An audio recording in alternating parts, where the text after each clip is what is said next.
Welcome to Self Perfected.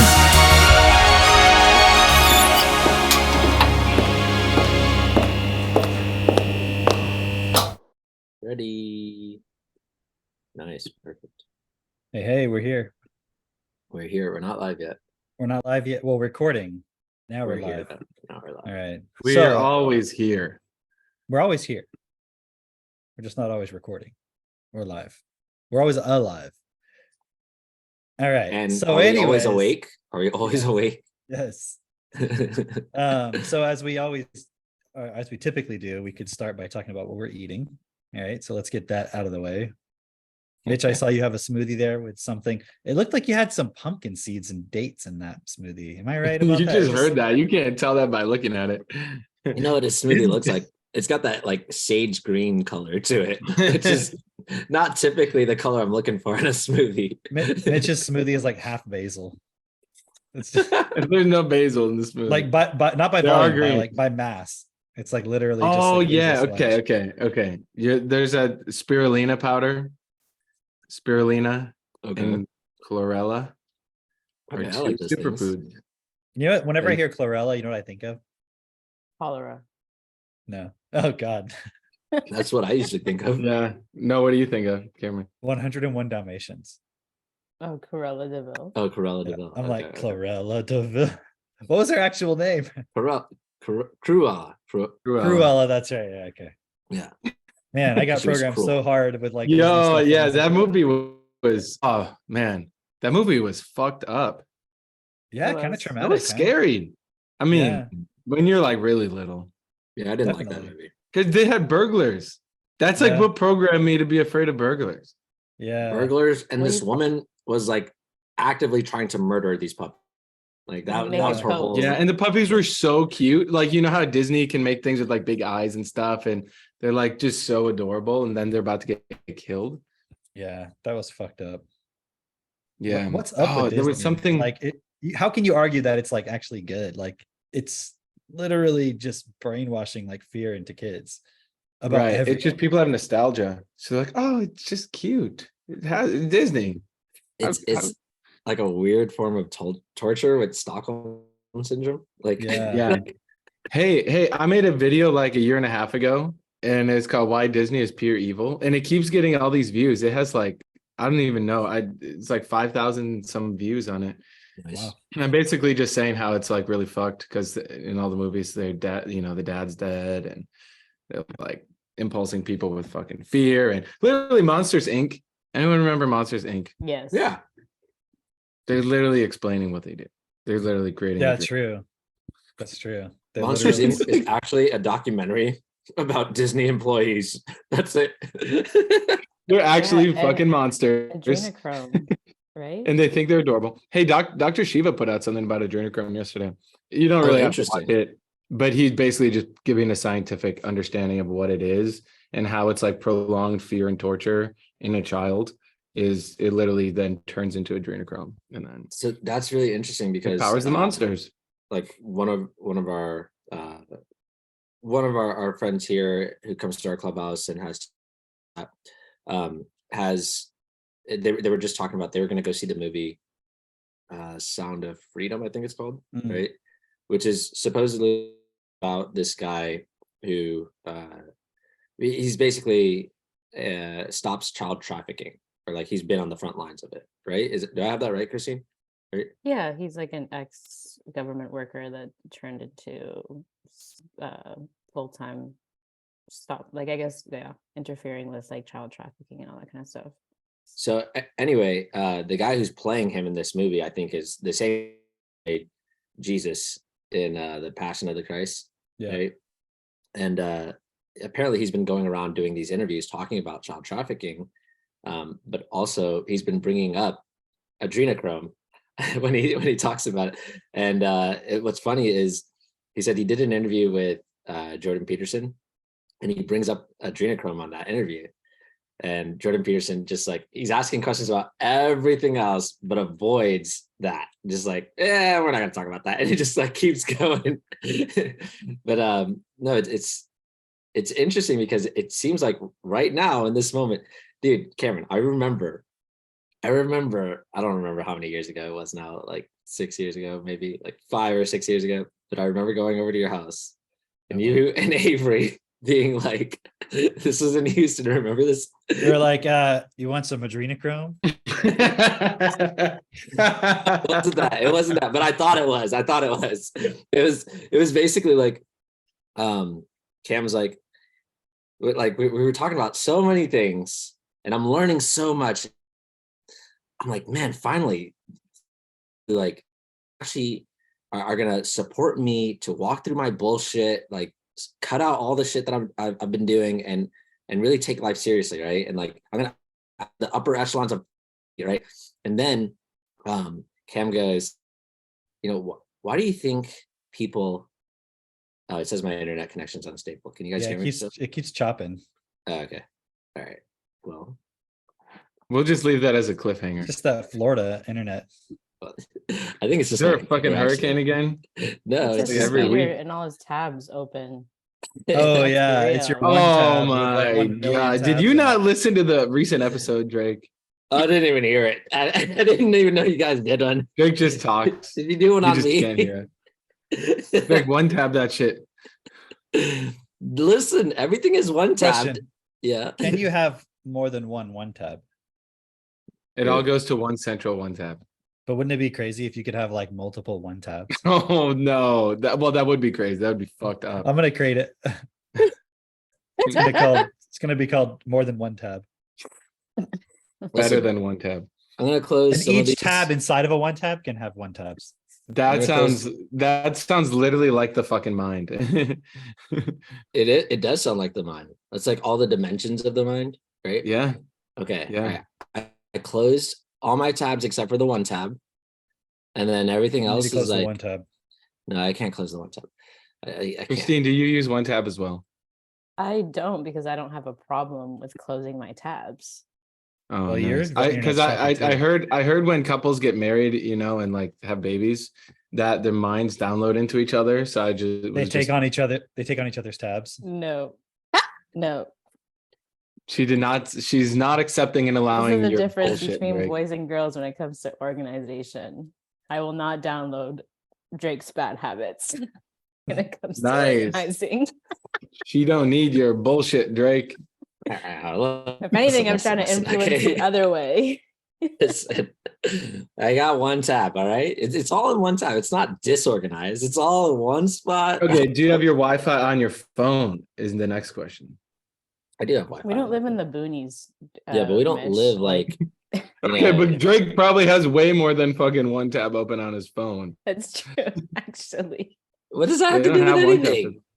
It has to do with the Your fact that phone it is takes taking your up internet bandwidth and bandwidth. you're not even on it. I don't Really? even. All think the it's people my- listening are like, I didn't oh know my that God. was the case. It's not even. It doesn't have to do with my internet. It's just my laptop because I'm using all the memory on it. Everything, every memory. No, I on don't know the because laptop. Christine's is glitching too sometimes. Oh, okay. Well, then Yeah. I don't know. It's the And internet for sure. That's just the internet. No, it's actually a thing. It's like if you have on your phone, if your Wi-Fi is on, it's also then pulling. I turned it off. But we pay for some premium shit Wi-Fi, and we get bullshit Wi-Fi. You also live in Orlando where it's just hot as fuck and there's no beach, so it's just like kind of slow there. What the That fuck has does to that do with anything. What does that have to do with anything? The Hey, resonance. He's fucking Christine, hating. okay? Just fucking hating. The Listen, heat bro. is just sizzling the Wi-Fi. Let me is let me that what ask you're you a saying? question, Mitchell. Let me ask you a question. How long does it take you to drive to a beach? Huh? Seriously. Any beach at Mr. all? Hey, we're going to a Midwest. beach today. You're Aren't there going to a lakes beach in Minnesota? Bull fucking shit. Where, We where- have so many lakes. Okay, Uh-huh. how long Yeah, does isn't it take me to called get to the 10,000 ocean? Lakes? Isn't Yeah. that your little Yeah, yeah, yeah. tagline? Yeah, it's literally the land of 10,000 lakes. There's a lake like 13 minutes away. Are they like counting puddles also? Yes, large puddles are included. Depends how you define a puddle. Okay. You're pretty That's like landlocked, Bill though. Clinton. Like that depends on what your definition of it is. Like Yeah, exactly. Was this some quantum grammar shit? No, but we are going to go to a beach today that's on a river, and not the gross Mississippi River, but a different river that's clean. You know, I'm not trying to get Monsanto'd, glyphosated, wound up. you know, somebody was bringing up. They said, "Oh, maybe it was I don't know who was bringing this up, but they were asking why is that Amish farmer, that guy, whatever his name is, you know, the Amish guy." But he was saying, Do we know an Amish guy? Talking one about with the Doug and beard. Stacy off grid. Yeah, that guy. It's not actually Amish, but okay. He looks Amish. Yeah. He Well, dresses like an Amish. He uses the video camera to get on YouTube. He's Oh, playing Amish. the freaking part, man. 100%. No, Right? yeah. I mean, like, have you ever noticed like Amish people shave this right up here, their like mustache, but the beard, everything else, they just let that grow. I find that kind of weird. But anyway, I Don't think knock why it that before you is. try it. Don't knock it before you try it, Drake. I'm not gonna Mitch, try. you're literally the opposite of that. Both of you are literally the opposite. I'm the opposite of Amish. Mitch and I have the same facial hair. Hey, wouldn't it be Kind cool of. if you could grow hair all over your face except this part? No. It was like a reverse beard. Yeah, Not like a gorilla. No, that's Like like they already have I that. bet they have an AI filter that could do that. isn't that like a disease, like a wolfman? Isn't that what's called wolfman disease? Well, actually, no, I think they still grow here, but they grow hair all over their face. It looks kind of intense. I used to Wolfman? want that because I just wanted to be like kind of a wolfman, but You know, I was looking at that Sound of Freedom point. yeah. Um, Oh, let me and- finish my point with that. Can I? Okay, thanks for the freedom.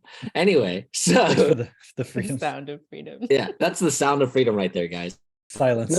Is the Is white anything- man being silent so White the black man can talk? Yes.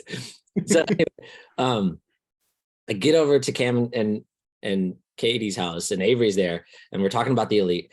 And then Cam asked me, it's like, why do you think all these pedophiles exist? And I was like, I don't know. Like, why do you think people are pedophiles? And I was like, dude, I don't know. Because There are guys, pedophiles. Come on. because guys have a hard time meeting with people their age. So, they go after younger kids. And he was like, well, I guess that happens. Yeah. But like, why do you think it happens in the elite? They don't have a problem with that. And then like all of a sudden my mind was like, oh no.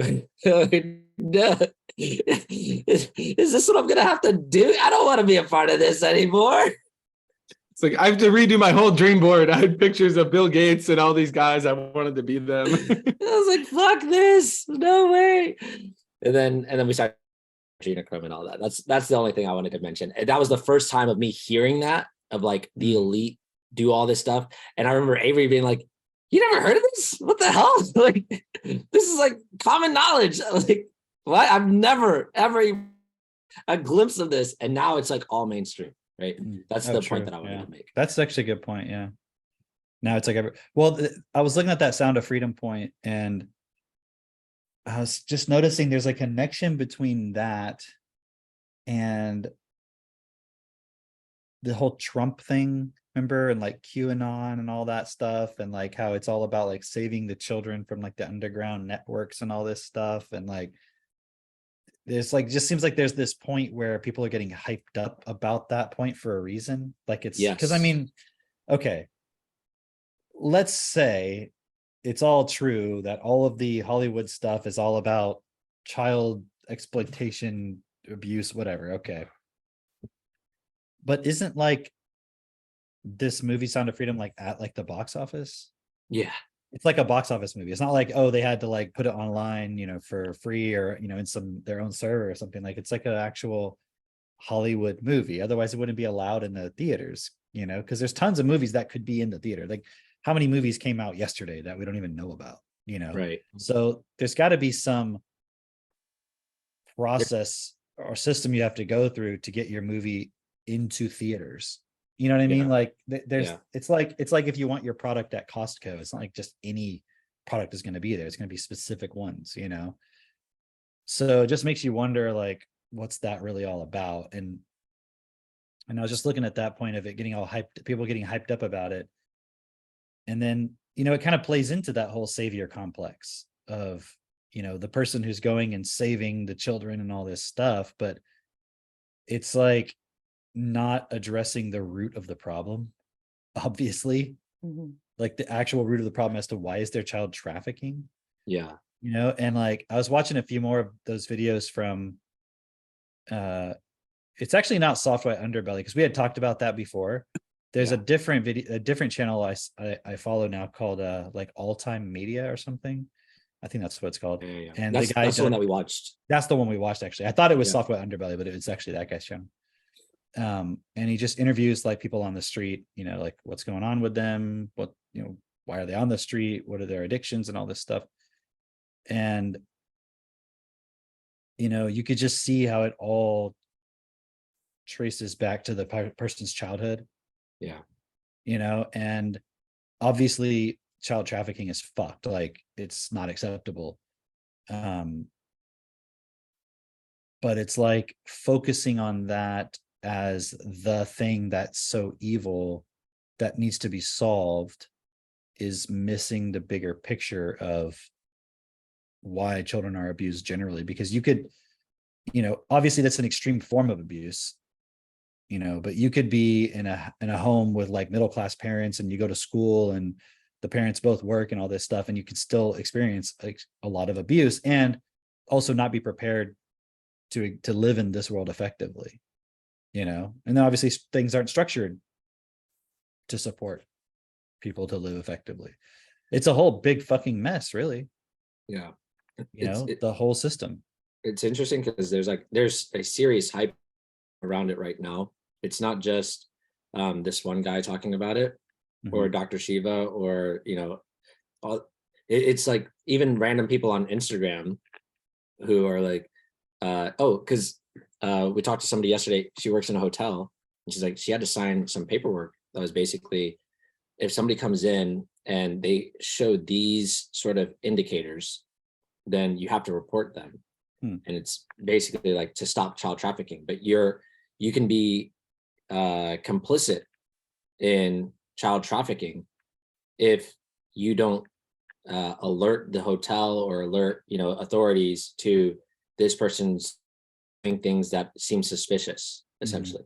And there were there were all these hotels that are now being sued for basically not just allowing child trafficking, but participating in it, or at least their staff was participating in it. And in some of these instances, like the staff was being paid to help the child traffickers or the sex traffickers. Yeah. And in other instances, they found some like pathways that were only accessible by, you know, staff and employees and things like that. And within these pathways, they found children being held there, right? And so it was just like, there's a lot of hotels, and they're not like you know, heard of. Like literally, you think of the major hotels, all the major ones, they're all being sued on this list. I don't know too many of the details of, you know, how involved all these hotels actually are, but definitely the employees and the staff at specific locations were participating in child trafficking, which is really insane. But like you said, there's this really high point of like, everybody's like, yeah, now we got them on the run, like we're this thing, and now it's all going to change. It's all going to be different. And so I was thinking, okay, this is being put out in the mainstream, right? So what's the trick here? What's the grabble? What are they like actually after? Like what's going to be the because, you know, you take something like, this is what happens in our system constantly. You take something real, you get people hyped about it, and then you take their attention and their energy and you divert it into something that's bullshit. And so they never actually do anything real about it, right?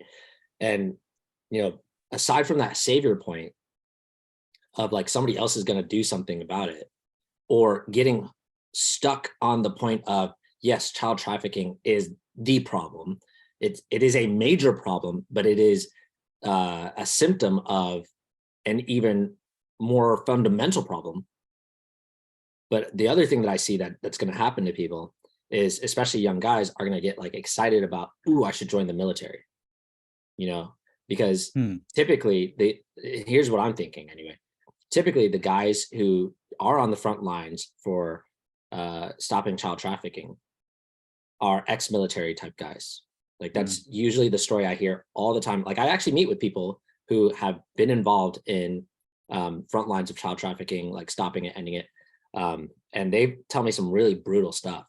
And virtually every one of them was ex-military.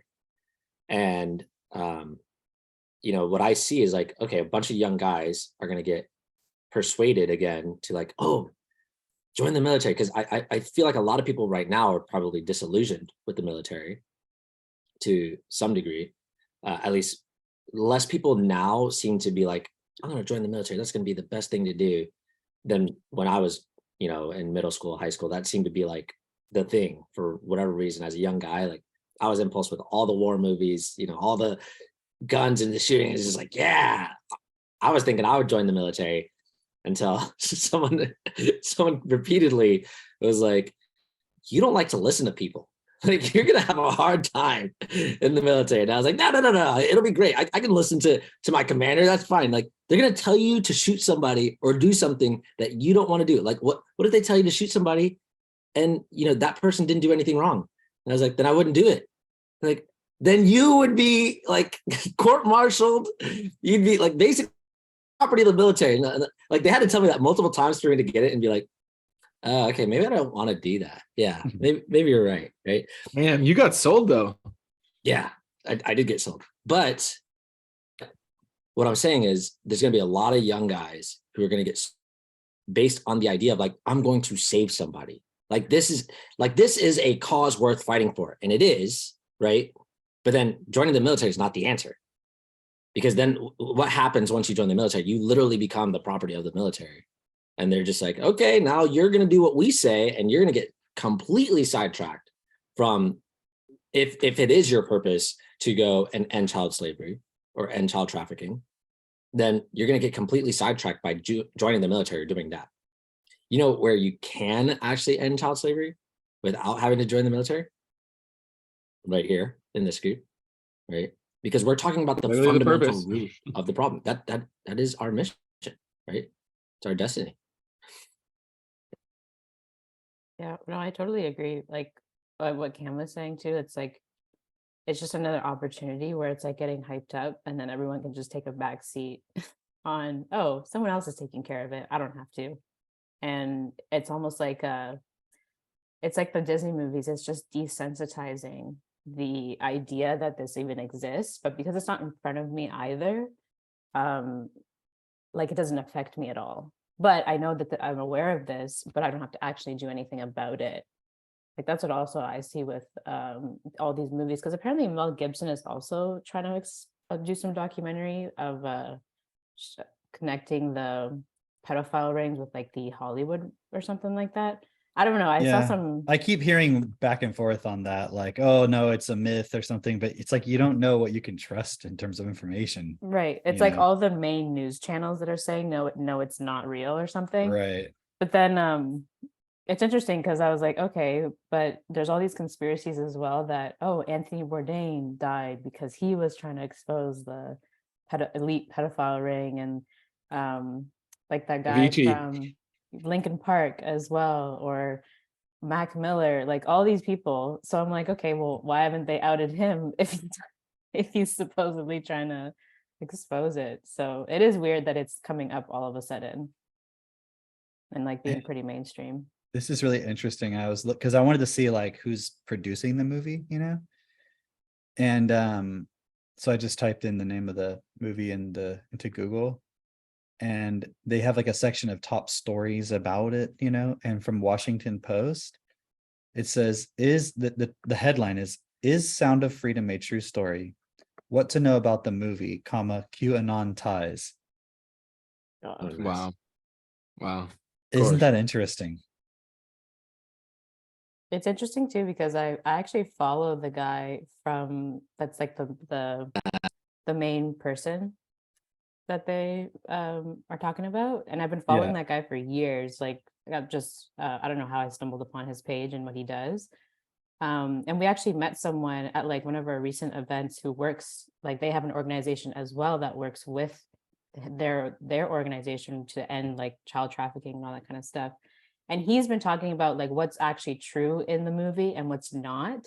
So there's like apparently a part where like he kills someone to like save the kid that he's trying to save, and he's like, no, I never actually killed anybody to do any of these operations. They just did that for dramatic effect in the movie, I suppose. Yeah. So I don't know. The guy's like, I just want to be clear, I didn't kill anybody. Yeah, it's a big, it's just like a classic thing of show Dude. something, make it cinematic and exciting and emotional, and then most people just fucking take a back seat because they don't want to change yet. But it's just on us to make, get even better at selling what we're doing, because it's like we have the fucking answer. It's easy to then be like, oh, people are so stupid, how don't they see that this isn't the answer? But it's like, of course they're not going to see it. They're not programmed to see it until we go get in front of them and talk to them. I just saw another one. Rolling Stone. Where did it go? It said Rolling Stone. But it's like, it's saying something. Where did it go? Oh, here it is. Sound of Freedom box office triumph for QAnon believers. That's just the first So page of it's Google. being used as division.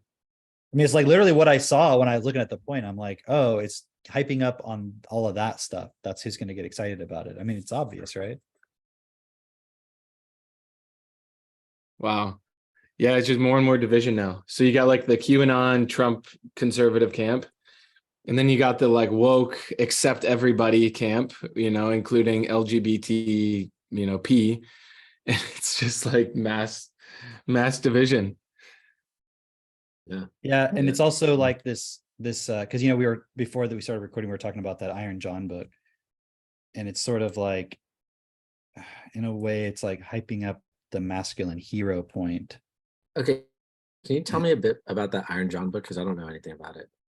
Oh, Mitch, would you share a little bit, because you had a really good Okay, so apparently there's a story that's like debatably thousands of years old, and then the Brothers Grimm was the first to like capture it into a story, and then this guy Robert Bly is, I don't know if he rewrote it then or he's just narrating it, but it's like this mythological story. And I'm only halfway through it, so it'll be a fun suspenseful cliffhanger. Okay, but it's like the story of so there's a castle, and then there's the forest, and then in the forest these people will go out into the forest, they'll go out on hunting parties and stuff, and then they disappear. It's like, oh, dangerous, what's in the forest? And then finally, because everyone's afraid to go in the forest, one day one guy comes up to the castle, and he's just like this badass guy who's like, okay, what do you need help with? And they're like, well, something keeps happening in the forest and we don't know what it is. And so he's like, okay, I'll go out there, fuck it. And then he goes out there with his dog. Apparently his dog, so he's walking by a swamp, and then the dog gets grabbed and goes into the swamp, and the guy's like basically unfazed by it. And he's like, okay, we gotta drain the swamp, right? Wait, I didn't even see that connection. Wait a minute. I think I've heard this story before. That's actually pretty funny. That's so funny, because literally, so then he like recruits some guys. They bring out these buckets. They drain the swamp, and at the bottom of the swamp is this hairy fucking man who's like this. Basically, they call him the Wild Man. And so they bring him into the kingdom, and they throw him in this cage, this iron cage, and he is now the Wild Man, and now he's been captured. And so fast forward then, so then you got the king and the queen, and then this this character in the iron cage in the courtyard. And then one day the king's son is playing with this like golden ball, and then he like drops it too close to the cage. And then the Wild Man has the ball now, and he says, the boy's like, hey, I want the ball back. And he's like, hey, I'll give it back to you if you unlock the door. And so this is all like symbolic, right? As the Wild Man is like the deep inner part of a man that you've like separated yourself from and you've locked away. And the golden ball, I don't know exactly what it is, but I think it's like the idea of like innocence and then your innocence is I think it was more like it's like the passion. That's how I interpreted it. It's like your energy, your oh, okay. you know what I mean? Your desire to like go out and do something, you know, like the positive aspect of it, you know. Okay, That's how cool. I looked at it. I could be wrong, but Yeah, that sounds accurate. I haven't from- finished it either. from So what happens. Yeah. Yeah, so then the wild man is explaining where the key is to unlock his, prison cell. Wait, is the key like in his mother's room or something like that? It's Damn, under her Drake. pillow. Yeah, it's under her pillow.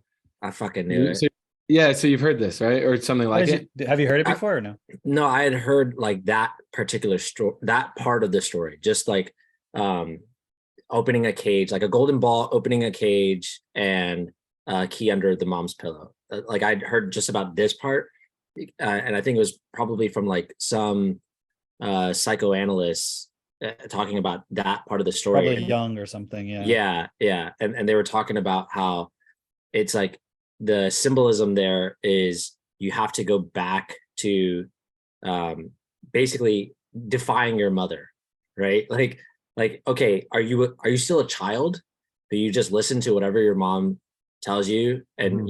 you just want to please your mom?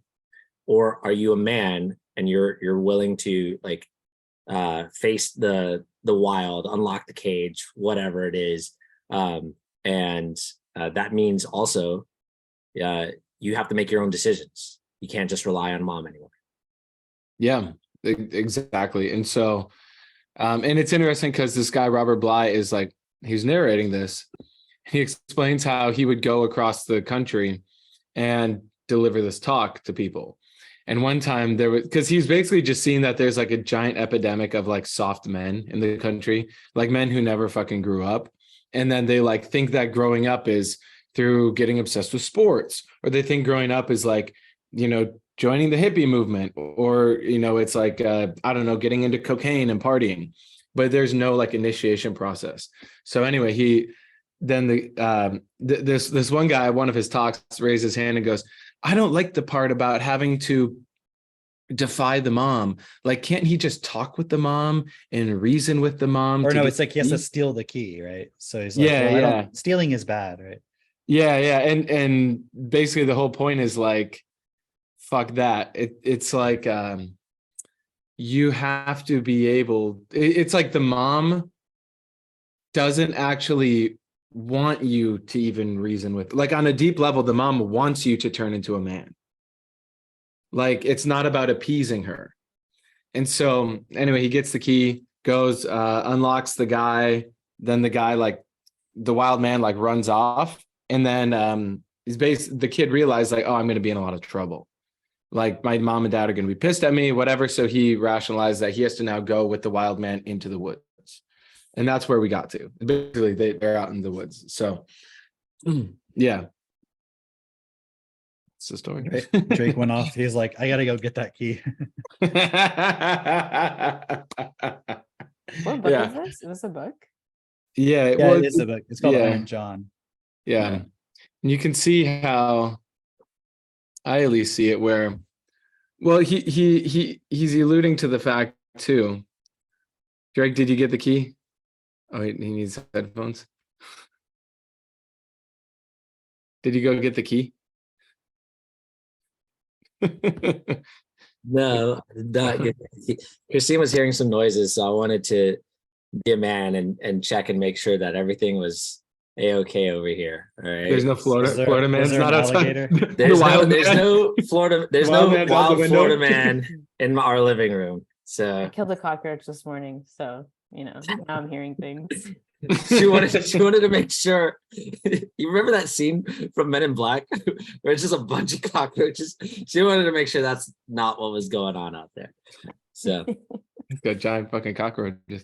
So yeah, so what I have seen more and more now, it's becoming pretty obvious to me that our whole system and our whole culture has we've allowed for boys to not turn into men in a systematic like real way. And, you know, because you kind of think of like, oh, these, you know, primitive cultures where they have some ceremony where they like, I don't know, beat up the kid, or they like make the kid go kill a lion or some shit and then come back to the tribe, is like how that's like a, oh, that was so primitive. Nowadays we have like college, and that's what makes you a man, or you like get a job or whatever. But it's also missing the point. And so I think that's actually a very interesting point that we could discuss of like, what is that initiation here? I mean, I see the initiation as when you actually take on the process and you realize, hey, it's a 7-year journey to life, and I'm here to do what's best for all. Like that's the actual initiation process, and you will yourself to do it. And you can be held accountable kind of in a group, but really it's ultimately it's self-accountability. Yeah. Go ahead, Trey. But I was thinking like, okay, so I'm just thinking of like my quote unquote initiation into this. And I think for starters, you just make the decision. Like you become aware of everything that's going on. Like somebody makes you aware, like, hey, you know, do you like your life? Like, is it actually the life that you would have planned for yourself if you could, you know, make it perfect? Is this the life that you'd be living? Like, do you appreciate, like, or not appreciate, but is this how you want to live? And do you look at the world around you and you're like, yeah, this is a good world? Like, is that, if you're being honest with yourself, you know, because I ask people all the time, could your childhood have been better? Right. And I ask them that just because if I ask, like, did you have a good childhood? People want to defend it, you know, or if I ask, like, you know, were there things in your childhood that you wanted to change? Like, sometimes like it's just too close to home, you know. But if I ask, hey, you know, could your childhood have been better? Everyone agrees with that. Everyone's like, yeah, of course. There are some like, and then they'll tell you this shit, like, shit went on in my childhood. I'm like, okay, there you go, right? So if you're honest with yourself, what that means then is you didn't get the best support. It could have been really good, you know, it could have been better than a lot of people. You know, you could have enjoyed a lot of your childhood, but you didn't get the best, right? You didn't get, like, what I mean by that is I'm sure your parents made mistakes because they didn't get support that they needed as a child, right? And so it's not to blame them, but let's just be honest about it. Let's be realistic about it. So if you're honest about that with yourself and you can see, okay, and right now the way that I'm living is a reflection of the way that I was brought up, and I'm living right now, or I don't like the world the way that it is right now, I want things to change, then you have to make a decision of what are you going to do to change it. And I feel like a lot of people, well, there are a lot of young people who, like I was saying before, they have this drive within them. You know, I want this thing to be better, or these things to be different, or whatever. And then they get sidetracked by somebody who comes along who has, like, you know, maybe a good message that they're selling something, and they're like, you know, oh, you know, you got to be an entrepreneur. Oh, you got to be a red pill man. You got to be, you know, this or whatever. And like, it feeds into, okay, well, yeah, I want something different. I'm going to have to make different choices, and I'll just do that because that sounds more like the thing that I would want for myself. But the reality is, like, those things are distractors. They're actually sidetracking you because they're not changing anything fundamental, not getting to the root of the problem. It's just, maybe it makes you feel good in a moment, but really within just feeling good, it's like, that's part of the way that you were raised is now being used within the way that you feel. Does that make sense? Right? Explain that. Like, okay. Okay. A lot of people will say, well, you got to do what makes you feel good, or even if they're not saying exactly that, they'll say something to the effect of, well, you know, I want a good life. But the way that they've defined good life is just sort of avoiding and escaping the things that made them feel bad. Or even more direct, more clear, is escaping fear, like the way that people have defined love is an escape. It's not actually a remedy. It's not actually solving the problem. It's just avoiding or escaping, right? And so because that is the unconscious programming within each one, then anyone who comes along and is like, okay, so we're going to avoid all this fear or avoid this thing that you don't want to happen, that sounds like that's what I want, because it just feeds into the emotions that you were already programmed with, the way that you were, it's just manipulating that emotionally. Ooh, here's a really great example,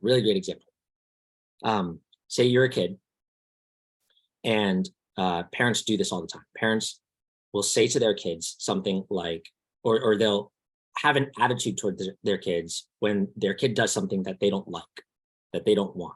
And regardless of whether it's a thing that the kid should or shouldn't be doing, like would be good or bad for the kid, regardless, the way that parents handle, like say a kid is going to run out into the street. Obviously, I think everybody would agree kids shouldn't do that, because it could be dangerous for them, right? But the way that a lot of parents will handle it is they will be frustrated. Mommy doesn't like that. Daddy doesn't like, you can't do that, okay? You can't do that. That'll get you in big trouble. You understand? And like they're using their emotion to then manipulate the child's way of feeling right now in this moment to make the child feel bad for doing that thing. Okay.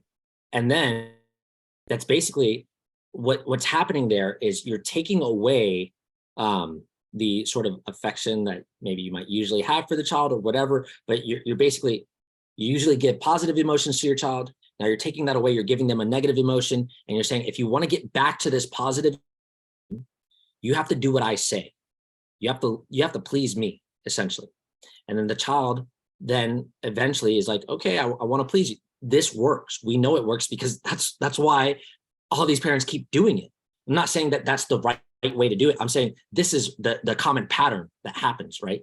And so a child goes, okay, yeah, I'll do what you want me to do because I don't want to feel those negative emotions, okay? And then what ends up happening is then the adult, later on in life, that child grows into an adult is what I mean to say. And then they're avoiding that feeling. They're avoiding the creating the frustration and they're keep playing that in their mind of, ooh, if I do this thing, it's not going to feel good. Like I shouldn't do this thing. It doesn't feel good. And what they don't realize is they're still like trying to please mom or dad in that situation, right?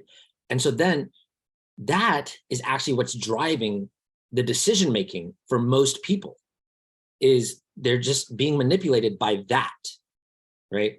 And so what happens there is, what happens within a child is they're seeing, I should not do what I want to do.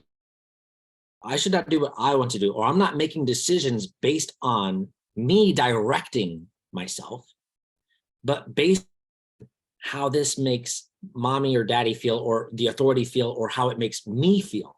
I'm moved by feelings and emotions, because the feelings and emotions, we talk about like people saying like, I don't want to be a robot and just listen to somebody, but literally the feelings and emotions get you to be that, right? And so just kind of giving all that context for today, people are still operating based on that and don't even realize it. And so it's really easy to get sidetracked by those things by somebody who knows manipulate those emotions within you, because we all know how we're growing up. We all identify with the same thing of like, hey, there's a lot of fucking shit going on in this world that's not right. It doesn't make sense. We all identify that. We can all see that.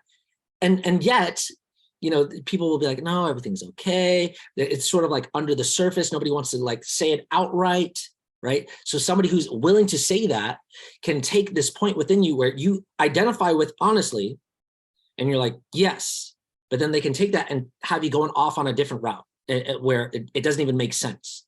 And so the initiation here that I see is you see that decision for yourself where you're like, okay, I want something different and I'm willing to do something different. But then it's, you have to, well, here we have the tools of actually being able to understand, right? But then the further step within that, so you take that first step of like, okay, I want this, I'm ready to go down the rabbit hole of actually understanding the world around me. And then you have to make the commitment to yourself, really, of actually understanding it. And we have the tools of doing that. And I'm saying that because there will come up within a lot of people this excuse of, how am I supposed to understand? I just don't get it. How am I supposed to? And there's a lot of things like that because you're not programmed to understand those things. And if you just try it and brute force it, it doesn't work. It doesn't make sense. And you end up just following, which is really different than actually understanding for yourself, like diving in and understanding. And it can look from the outside really similar, but that's just because you don't have the distinction within yourself to go, this is understanding and this is just following. It's the difference between like okay, you have a really good chef, right? And that chef can make these amazing dishes, but not only that, it's like the chef it's called a chef, the chief of the kitchen, right? It's a French word for like the chief, right? And so the chef is the one who's like, okay, we're going to have this many seats in the restaurant. So we need to prepare this much stuff so that if somebody orders this, we're prepared. It can get out to them on time. We're not going to spend an hour just trying to create this for one table or whatever. And so we have these things on the menu. We need to have all these things prepared. And I need you to do this, you to do that, you to do this. Well, you can have like a second in command chef or a bunch of cooks who can cook maybe just as well as the chef, right? And they understand, okay, yeah, like, and so from the outside, it may look like, why isn't that guy the chef? He cooks just as good as this guy. Well, the chef understands, like, I'm not just going to spend all day just cooking this.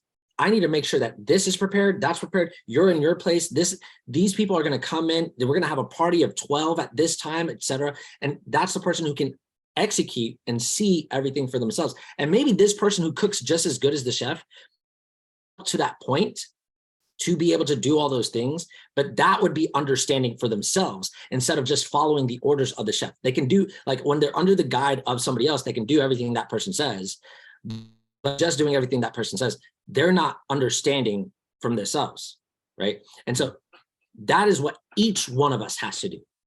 Each one of us, and this is where the analogy breaks down, can't have too many chefs in the kitchen, right? But each one of us has to have that level of understanding of why reality is the way that it is, how we are why we are the way that we are, and then what we need to do to physically affect reality and change the system so that everyone can actually experience the life that the whole reason why we started, because we recognize that in our childhood, that was not the best upbringing.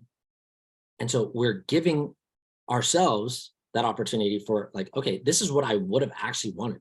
This is actually what I would have wanted. And then creating that for everyone on the planet. It's having that understanding to be able to do that, to understand that and actually start doing that and sharing that with others to get others to do that as well. Because then in totality, that's what actually creates that.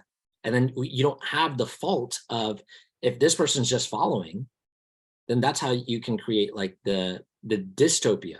Everybody talks about utopia being a problem, but actually it's because everyone's just following, that's the dystopia, because you don't know how to do it, you don't trust yourself, and then you're just allowing this other person to, you're basically forcing somebody to take responsibility for you.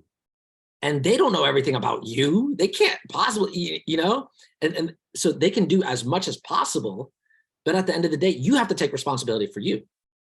And if you force somebody else, then they have to you're forcing them, they're going to also have to force on others if they're not willing to do it for themselves or understanding for themselves. And so the only way to not create dystopia, but actually create the world where it's like, hey, actually, this is really a good life. I have no complaints. This is the world that I want to live in. This is the world I want to leave to my children. This is how I want to bring up children. You know, all of that is if each one of us gets to that level of understanding. And so to long way to answer this, but the initiation that I see is first, you recognize within yourself in self-honesty, like, yeah, I didn't grow up the way that I wanted. 2, you make the decision, you're going to do something about it. But 3, you don't just jump into any random thing that makes you feel good, but you're actually willing to understand yourself, the way that you make decisions, etc. And really, it's an education process. You have to take on the education and be willing to understand everything for yourself. Yeah, and I like what you're saying because it shows also like there's no other way.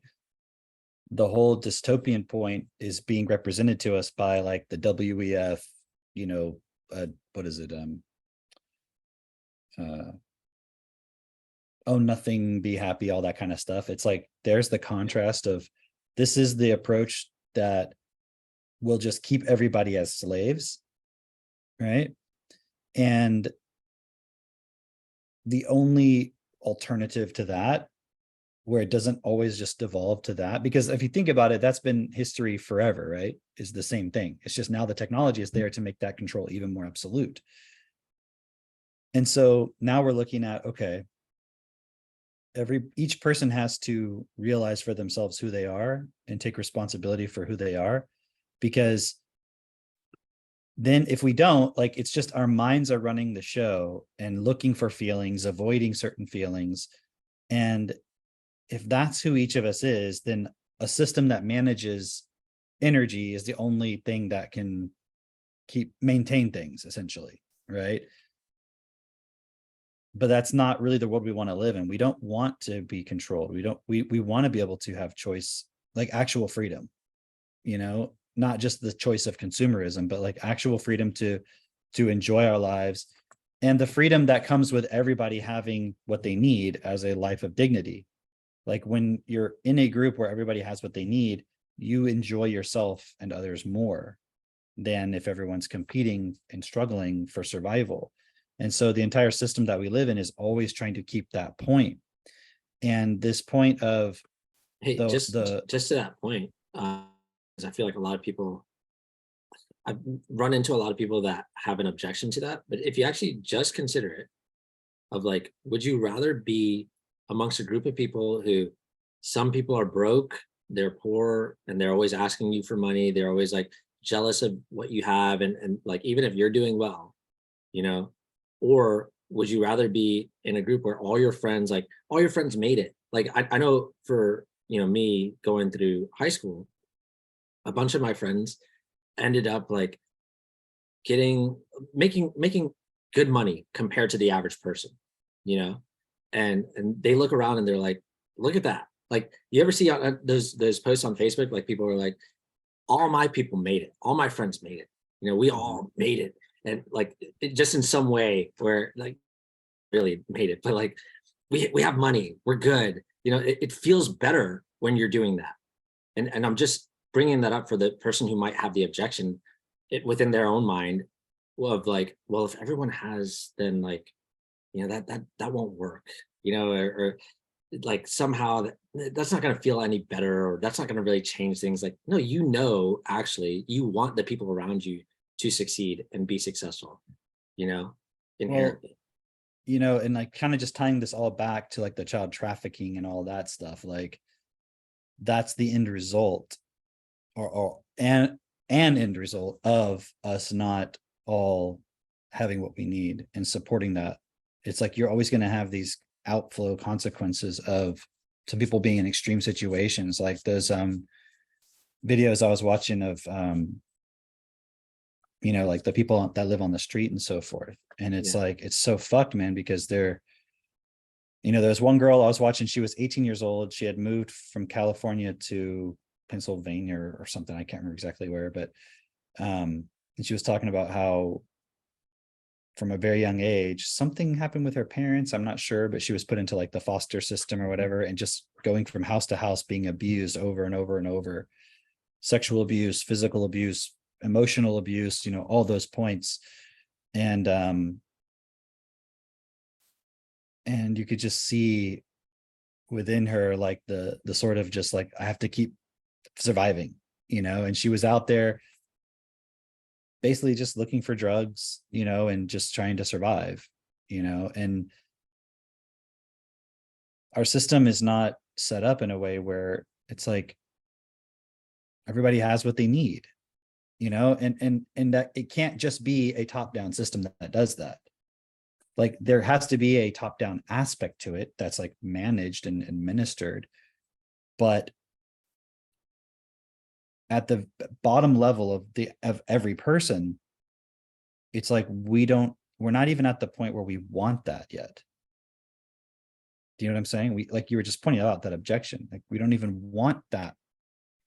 And so how can a system give us that if we don't even want that?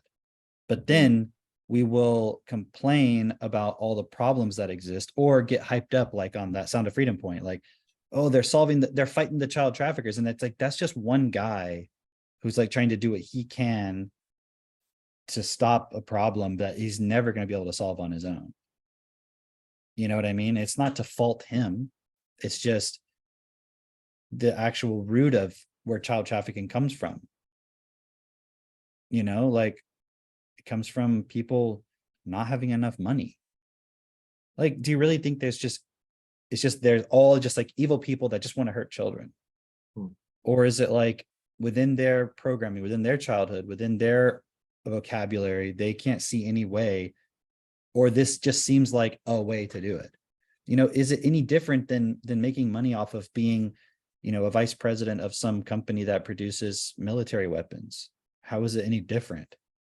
And you could justify and be like, well, the military weapons help protect us from threats or something, I mean? But then why do you have these threats? Why do countries feel like they have to fight each other?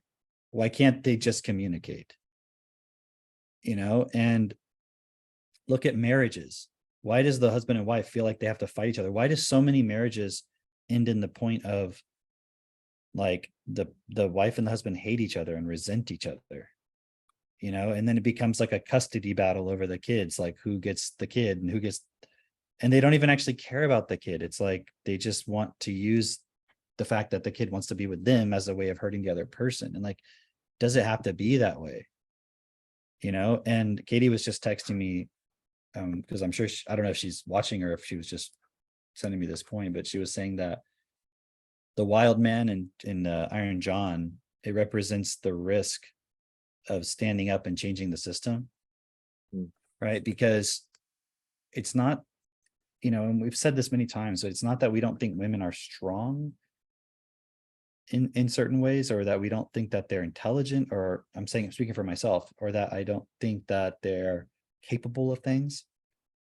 It's just that what our society needs right now is the women to take the responsibility of educating the children and supporting them in those early stages when they really need it. And we also need the men, because the men can't do the nurturing at that stage like the woman can.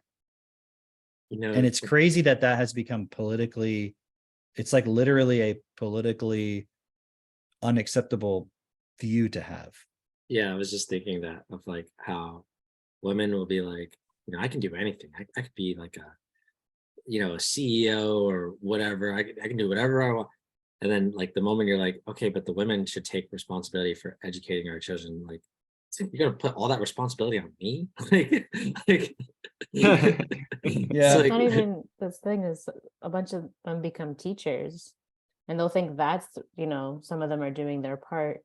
But then when it comes to their own children, that's where like the real issue becomes, because they don't even want to do it for their own family because there's no monetary exchange for that.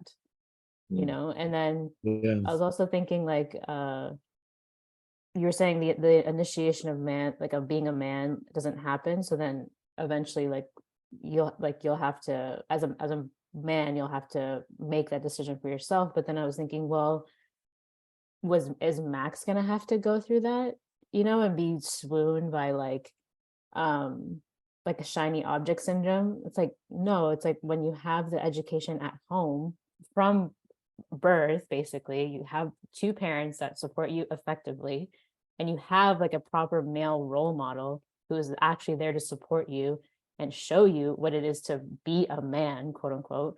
It's like, why would you have then that issue of like, oh, I need to initiate my own manhood later on in life? You would already just be kind of naturally doing it because like that representation of a man was there in your life. But that's what's missing for like virtually everybody, even for parents or for children that had their parents together. It's like the good times like create weak men. It's like no one's taken the responsibility to actually then pass that knowledge on to their child to be effective men and women in society. So now you have all these like mommy's boys, essentially, that, whether they were raised with a single mother or with both parents, it doesn't really matter. They're all these like weak boys that just want everything done for them and have no drive. But it's like, whose fault was that? That comes from the education from the parents and then being pushed through the school system that doesn't talk anything about that kind of stuff. So that cycle, right, where it's like strong men create good times create weak men create hard times create good men, whatever. It's like that's also just a trap in the system that we've accepted and allowed, because the alternative in what we represent at Self Perfected is that in good times you can create wise men, and then wise men just create better times. And it can just be a virtuous cycle. We don't have to have the whole fucking hard time or what. It's like there can be like in a given day, there's going to be hard moments of a day and moments where it's not hard. Cool. But if you have the understanding and the vocabulary in the community, it doesn't fucking matter. You can just make it best all the time. Also, look at like those legacy families like the Rothschilds or families like that. It's like they're not going through these cycles of like, we don't have money, we have money. It's like they've had money for years and years, decades and decades and decades and decades, like centuries at this point, right? It's like they're passing down that knowledge from one generation to the next. And it's easy to go into blame because it's like, well, they're just keeping it all to themselves. But this is that point about the wild man now for each of us, is like taking that risk of saying like, okay, we can't blame them for not giving everybody the knowledge. It's now as simple as using a tool to develop an effective vocabulary to understand how things work and not be swayed by your emotions. Because when your vocabulary is effective, you won't participate in the point of like becoming swayed by the emotions, because you'll be able to think faster than they, be able to see the point, you'll be able to look at it clearly. And so then the point becomes taking the risk to stand up. And it's not about fighting the system. It's just showing people like, hey, here is the way to do it. Here is the solution. This is the opportunity we have to support everybody to actually change, because there isn't going to be anybody else that does it because they don't need to do it. If you look at the Rothschilds, like from their perspective, they could just continue as is. It's not a problem, right? I mean, it actually ultimately is, because you start looking at all the things in the system and everything just crashing and crashing and crashing, which if you study destiny, you'll understand why that's occurring. But it's an interesting point, because it's like none of us grew up having that. It's not even just like the strong male role model, because even if you had a strong male role model in the current system, what were you impulsed to do? Like just go to work for the system. Yeah, abide by the system. Yeah. So even within that, you could say like, well, so you can't, so in other words, we can't use it as an excuse of, well, I didn't have that, so, I'm just going to be weak. And it's like, this is the opportunity, whether you're 15, 25, 45, whatever, this is the opportunity to be like, okay, now I have to realize that point within myself that's, in that book we were talking about, they call it the wild man. And I was talking about with Katie this morning, and she was like, it's really just like your being, you, Mhm. Like the part of you that you haven't allowed yourself to access because out of fear, which is really just like Bernard talks about, we don't even exist because we're just giving everything of ourselves to our mind, which is from the system itself, and we don't even realize who we really are.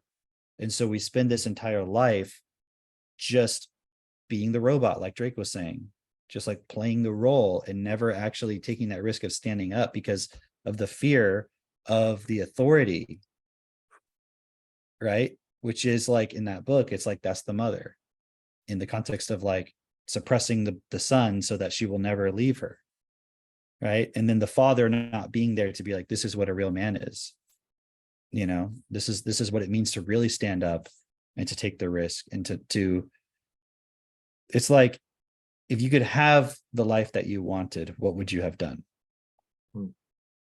And so I think people would say, well, I would live fully and like just express myself and have fun and, and do whatever made sense. Well, that's what we have to do now, even in the limitation that we experience. There's a really great quote from Bernard. I'm trying to remember, I don't remember the exact quote, but it was something to the point of like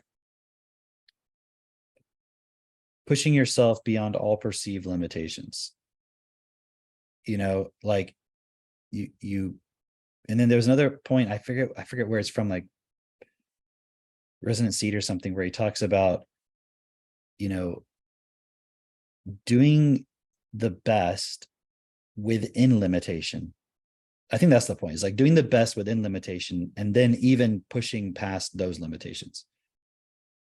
It's like you see where your limitations are, you push yourself within those, and then you even push beyond those, even if it seems impossible. And like that's what we're here to support everyone, including ourselves, to do. Because if we don't, like, what is the alternative? It's like, then we have to face ourselves at death anyways, right? And then we create more consequence. So what is the fear of what our imagination tells us is the risk is like, it's really irrelevant, isn't it? Yeah. One thing with that too is like earlier, Drake, you were alluding to this when we were talking about that like initiation piece is really just it starts with a decision that you make of like, hey, I want to change my life and I want to see the world get better. But then just for the listeners of this, it's like, okay, let's say you made that decision, or maybe you didn't make that decision yet. Because maybe you haven't even got to that fucking point where you're like, maybe you're just like still a robot in this group, maybe you come on some hangouts, whatever. But it's like, okay, what would it look like today to actually fucking sit down, make the decision, and then like write it out for yourself? Like give yourself the space and time, because if you don't actively create the space and time for yourself to have that clarity and start scripting out how you want your life to be, you will fill your time with a bunch of bullshit. You'll go on Instagram, you'll start scrolling, all this stuff will come in because that's how the system works. It's all impulsing you. It's why it all exists in the first place. Yeah. So it's taking that responsibility to take your time back, so to speak, and then write out like, what the fuck do I need to actually do? Like it's like you can easily see it with someone who's like, into, for example, watching The Sound of Freedom. They get all hyped up. They're like, yeah, this is amazing. I even shared it on Facebook. Great. I even told 10 friends to go watch it. Great. And then they go back to fucking work.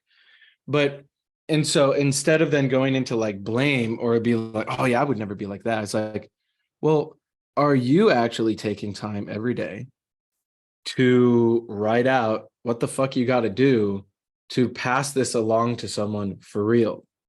It is like that audio is called resonant seed. It's like a resonant seed you can give to somebody through stories, through questions, through analogies, whatever, but where you can communicate with someone back and forth, where you can then plant this seed of them starting to see for themselves, oh, wow, it actually makes sense for me to do what's best for me and what's best for everyone. And I got to be honest enough to realize I need tools to do it. It's not enough to just have fucking willpower or whatever. It's like humbling yourself, quote unquote, humbling yourself to realize oh, there's a process of doing this and it's going to take time. But that's the part, like that is, if there's a thing that is constraining what's best for all right now and preventing it, or the limitation, let's say, right? It is each of us taking that on as being able to learn how to go plant that seed in people. And the way you get good at it is just by going and attempting to plant fucking 300 seeds this week. Go talk to fucking 300 people and get that in your schedule somehow, where you can just go meet people, go talk to them, do it in person.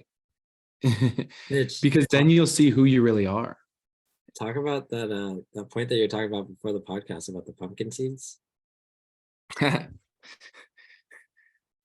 What about it? Just like in the context of this, or just just what you were just sharing, like as far as like, because you were saying how you had a whole bunch of pumpkins growing, right? Because you have a bunch of pumpkin seeds. Yeah. So we're like aggressive gardeners here, right? Like I spend maybe 1 hour a week total looking at it, but it's like, it's pretty fucking cool when you grow your own food, and like Jessica turns it into like amazing meals and stuff. And it's kind of like a fun thing to just decompress for a moment. And so we have these like squashes and pumpkins and just random stuff that we grew last year, or Jess got it from a neighbor or from the store or whatever. And then, so like if you ever look inside a squash, there's like 100, 200 seeds, or like a pumpkin, right? And so Jess had this really good squash we had the other night for dinner, and all the seeds were sitting there. They were just going to get thrown in the compost. I'm like, well, what if we just plant these? Like, how cool would that be? What if we had like 500 squashes? We'll just give them to the chickens, or I don't know. We'll just give them to people. Who freaking cares? But I just want to see what happens. And so I took this whole like glob of seeds, and apparently you're supposed to dry them or whatever. I was like, fuck it, I'm doing bare minimum work on this. I'm just going to see what happens. And I just put them everywhere and cover them in dirt. And it's like, we have we're like super into efficiency. So we have like one circular sprinkler, and it has a certain radius. And if it's in there, it's getting watered. If not, too fucking bad. It kind of grows anyway. We're ruthless like that, right? So I found one spot where there's nothing growing, and I just put all these seeds in there. And it's like excessive right now, what's happening. But that's how I live my life. Now, was I always like this? I think I was always like aggressive and kind of crazy, but in the past, it was for the system.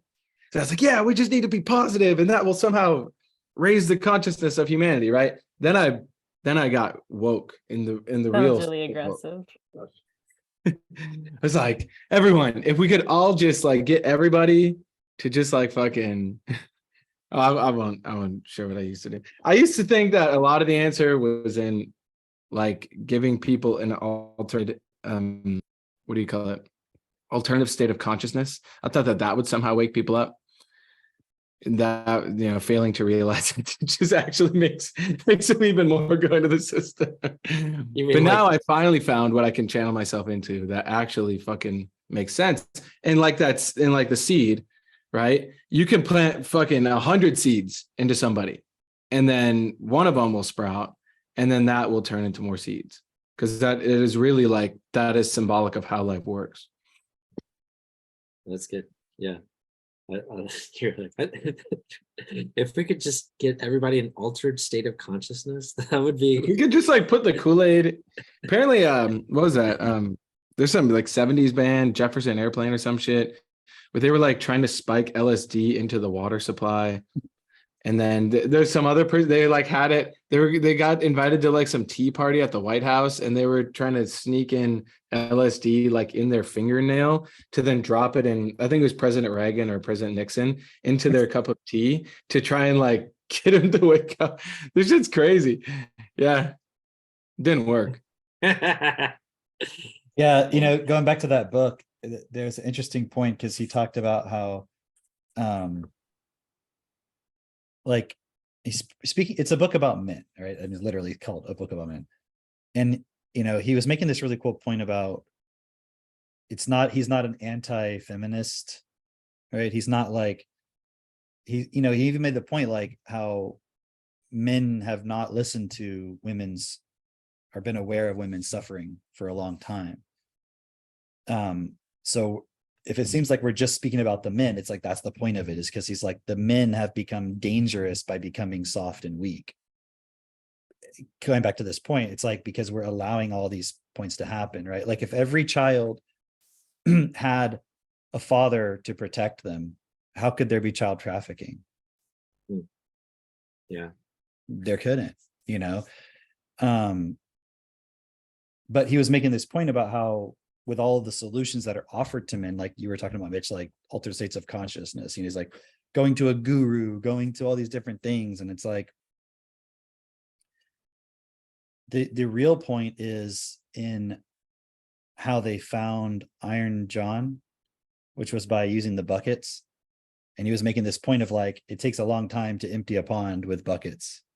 The village got a few guys and they just started doing that process, right? Hey, when I was listening to that part of the story, because I can process information because I use the fucking tools, it immediately came back to that conversation we had the other day, Cameron, about how in the process it's like you're digging through the fucking dirt until at some point you finally hit bedrock, then we can build. But it was like instantly I was like, that's the fucking emptying the pond. Exactly. And it's not fucking pleasant. It's not. Yeah. It's fun, but it's like it's fucking work. But what else are you gonna do? Fucking sit at home and masturbate? Like Jesus. Well, and that is the point, isn't it? Because when boys do not become men, that's what they want to do. Like I've been there of just wanting to pleasure myself, you know, and then it's like that's the transition from boy to man hasn't occurred in that. And so it's interesting because there's so many points where even right now with all of the alternative education things like unschooling and all these other things, it's still really trying to feminize the boys. You know, it's kind of trying to make it like just don't really face any challenge, you know. And I would share this cool point. It's kind of a minor point, but I think it's pretty cool. Max has this program on one of the computers where you can create logic circuits. And it's like basically it starts with, you can start with like two very basic types of logic gates. Like one is a and one is an or gate.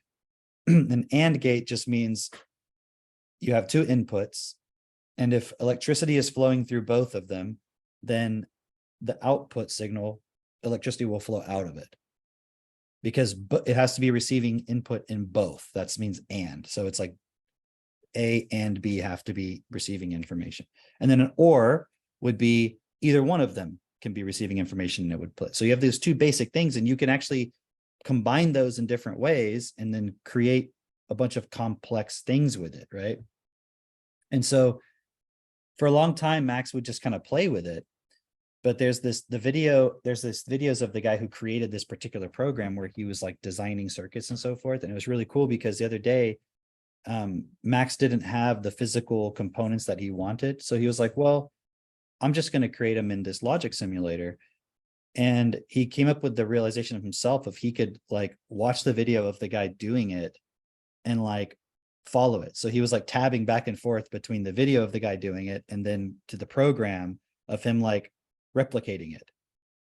And it was so cool hearing him in there being like, Cameron, I made a 4-bit adder. I actually made it, you know. And then I'd come in there and he'd show me and it would actually work, you know. Or he'd be like, he's like, I made the arithmetic logic unit, you know, like, and he's like, and I remember like, I knew someone in college who was like taking painting classes, like art classes, and they would take like Masterworks and the teacher would have them like recreate it themselves.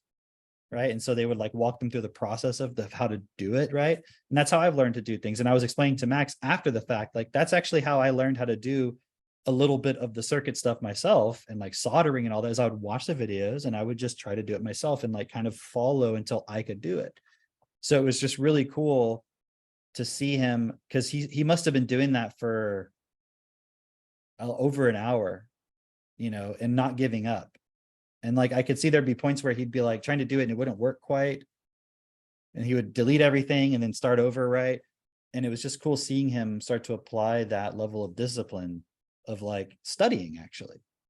Mm. You know, like actually studying and being like, okay, I don't want to just have something pretend. I want to actually do something that I've seen someone else be able to do and take the time and the discipline to actually go through the process and everything.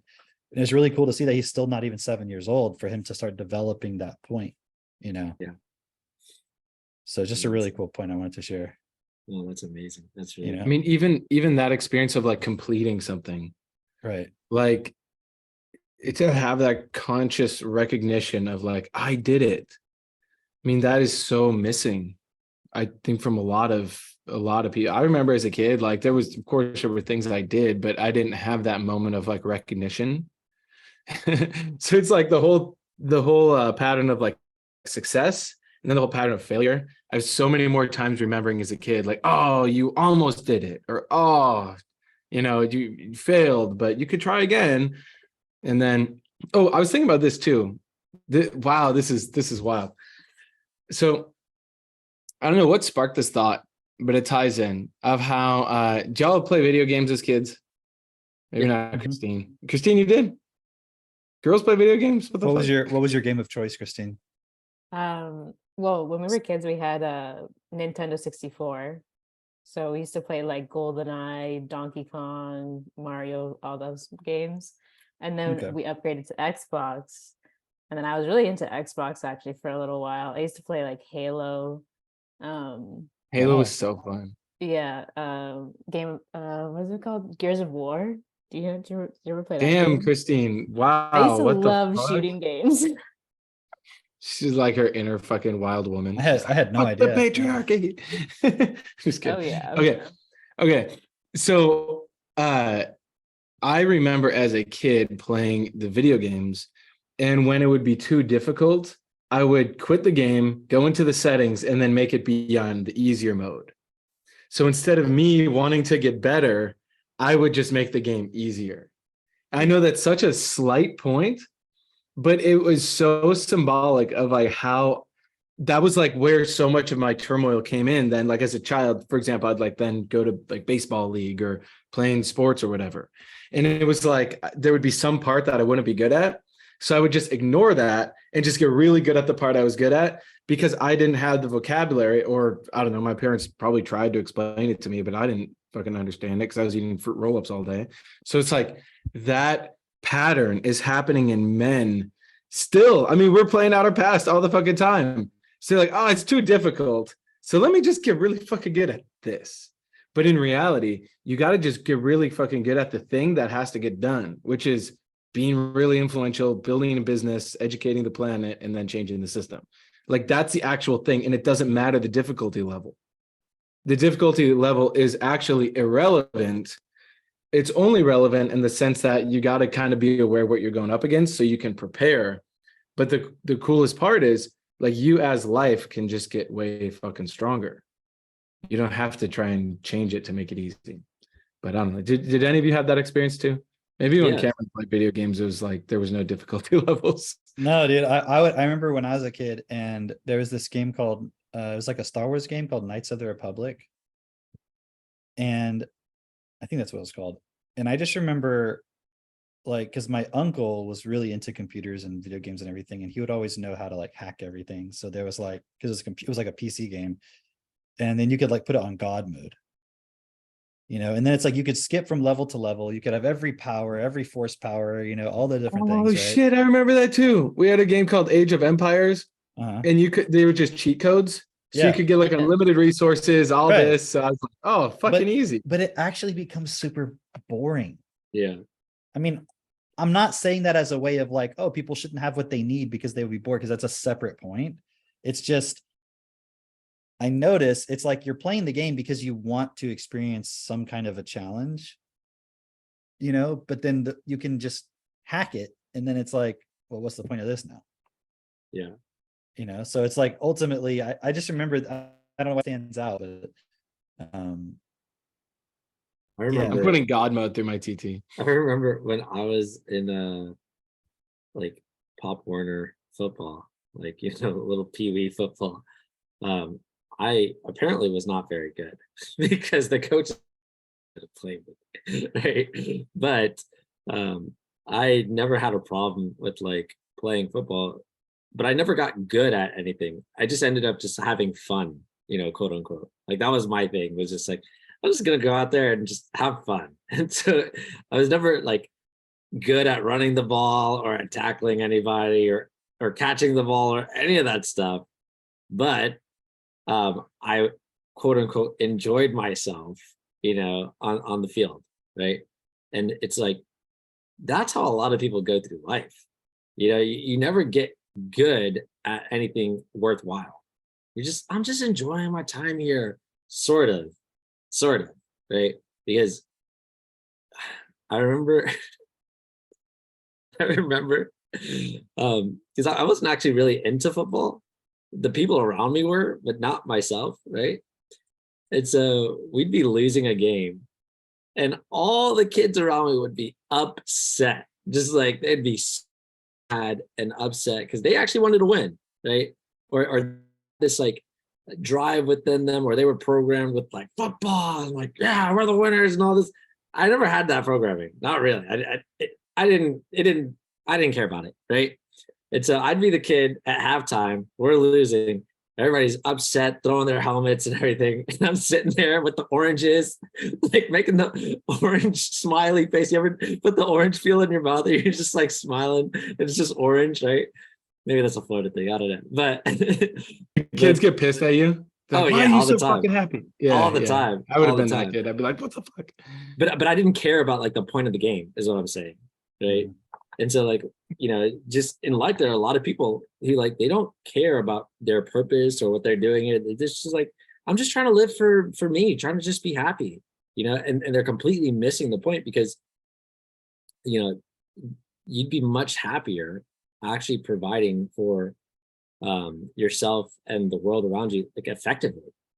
You'd be much happier as opposed to just trying to contrive happiness. You're trying to make it happen in a fake way, right? Yeah, that's a really Wow. cool point. See, Giselle put a comment that says, here for a good time, not a long time. I see that pattern in people. I used to be like, I'm here for a good time and a long time because I wanted to maximize everything. So I was like, how can I get the absolute most dopamine out of every single moment of every day and live till I'm fucking 200? And then I found And? TT. Then I found the answer. Okay, all right.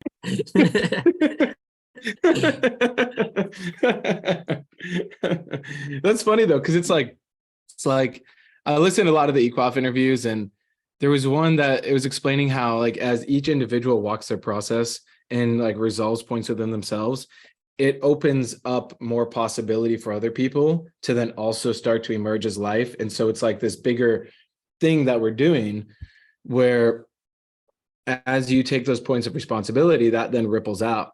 And it's really cool because I've noticed with running our clubhouse and our local communities here, it's like there will be people who come to the clubhouse, or like yesterday I was at an event and there were two people who verbatim, they're like, yeah, this is just like not what I want life to be. Like, I know there's so much more to life. Like, I don't care what it takes. I just want to be that best version of myself. And it seemed like genuinely coming from them. So I made sure after the event, I'm like, hey, let's talk. Like, let's grab coffee this week. And so I'm just seeing more and more how as we keep doing this and all the pressures in the world are coming in and all that, like, yes, there's going to be the hype fuck boys who are just like, yeah, sound of freedom. Fuck yeah. We don't have to do shit. But then there's other people who are like, no, like, I actually want to figure this out. And so it's on us to just go put ourselves in places where these people are, find ways to find them, and then pull them in. Dude, And then it gets bigger and bigger and bigger until we take over the world. dude, you mentioned EQOF, and like that EQOF is amazing. It's so great. Like, I was talking with someone over the weekend about like just they're listening to the History of Mankind series, and they just started it, but they've been using TT for a while and everything, and it's pretty funny because they were telling me about like, hey, do you know that Billy Carson guy? And Billy Carson this black guy who talks about like the Anunnaki and the Bible and stuff like that, right? And it's funny because Avery had sent a video one time of this Billy Carson guy, and he talks about like, okay, he talks about like, so, people come up to me. I had somebody come up to me talking about, am I a Christian or do I follow the Bible? Clearly, you don't know what's in the Bible. Have you ever read the Bible? And then he like breaks down like all this stuff and like he relates it back to the Anunnaki and Enlil and Enki and everything. And it's funny because juxtapose that with, I've also sent the history of mankind to other people, and they like literally sitting there with them, listening to one of the videos, and they're like their eyes are just like glazing over, like they're yawning, they're like basically falling asleep in front of me while standing up, and then at the end of it, they're just like, what? But if you like listen to like we were just talking about how this person in particular had listened to this Billy Carson guy and some other things, and now listening to the history of mankind, they're like, this makes so much sense. Like it actually, like, it's funny because it's all this information that the average person is probably not aware of. But it's interesting to see how, because they were also mentioning ancient aliens and all of that, and how it ties to all of this, where it's like, oh, this makes more sense. That this being the history of mankind makes more sense because when you look at the ancient aliens, there's all these pieces there, and there's a picture that's formulated there, but now it's like this is how all the pieces come together. Yeah. Right. And it makes a lot of sense, and it's really cool because if you actually study and investigate these things for yourself, not just listening to somebody else, or not just blindly going, okay, yeah, you guys said that this is what it is, like study and investigate it. Just like actually seriously look at it for yourself and do the effort required to understand it. And I say effort required to understand it because you just weren't supported effectively to have the vocabulary to understand things. And so it will require effort for you to get there at this moment. But do the effort that's required to actually understand it. And it all comes together. It's like, whoa, like it's so cool. Like, anyway, I'm just sharing that because I remember in the past for myself, I would react to just the title of an audio, titled Reptilians or something like that. And I'd be like, what? I'm not listening to this reptilians bullshit. I'm not doing that. But then what happens is you miss out on all this really good information, actually.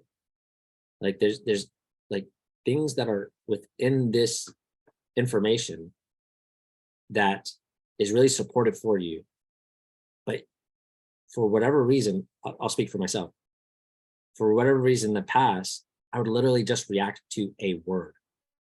Just reptilian.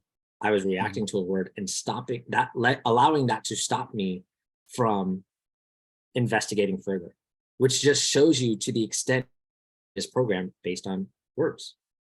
Yeah. Just something as simple as that. I'd be like, no. And I had all these connotations in my mind, all these things come up, and it's like, wow, why does that even matter? Like, why does that word even matter? Who cares, really?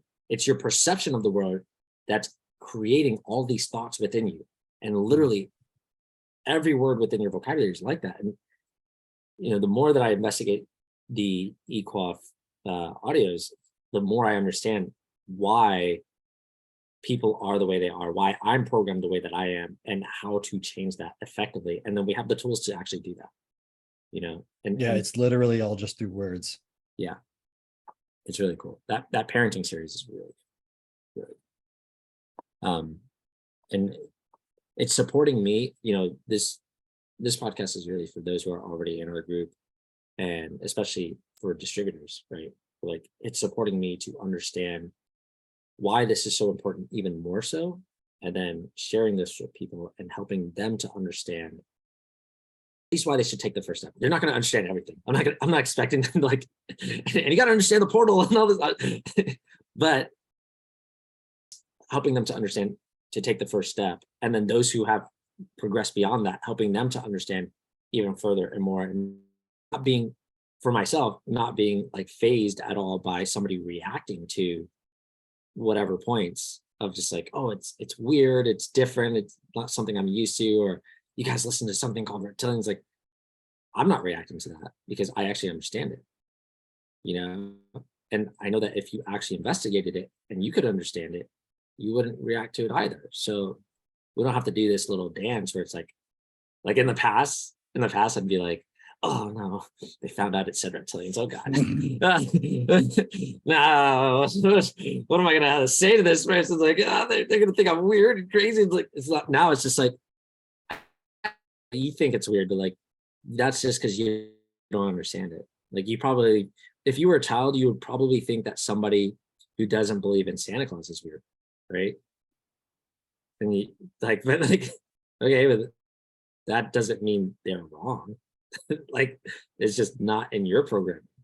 It's not in your understanding. Drake now identifies as a reptilian. I'm a reptilian. This is the real initiation, actually, is you realizing your reptilian nature. I don't think I'm actually a reptilian. I'm more likely Atlantean. It's like Pokemon fucking cards.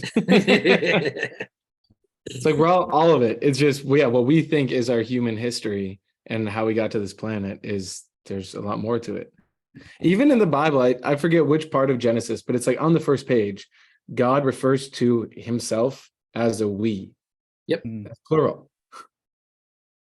And people are like, I literally interpret I'm literal about the Bible interpretation. It's like, okay, cool. So yeah. God, what's this plural God? Was God transgender? And Is God that also the said, explanation? God also said, God was schizophrenic. in Genesis, apparently God also said, we created man in our image, right? So it's not just like a one-time we. It's like we and in our image, and it's like, okay, so how do you explain that for all these people who are just like, God is a he? There's just one God. Like, where did God come from? Monotheistic. Yeah. Well, but remember, God is three persons. Oh God. Oh God, no, oh gods. Oh God. Oh, 3 in 1. I can have one God, but it's three people. Oh, holy three Trinity. gods. It's not three gods. It's one God. Yeah. It's just 3 dogs. Yeah. I like the definition Avery brought up the other day is God equals responsibility. God equals responsibility. So everyone, let's go God mode, right? God mode. Just like in Star Wars. Responsibility mode. Let's go. Let's go. All right, what do you guys want to call this one? God mode. God mode. I like God mode. Why don't we call it something? Iron John. What? Iron John?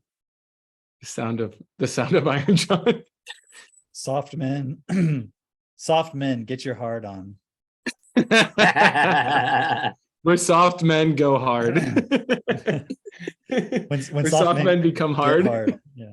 When soft men get hard. Get hard. I like it. Ooh, we could call it Get Hard. Get Hard. Isn't that a movie?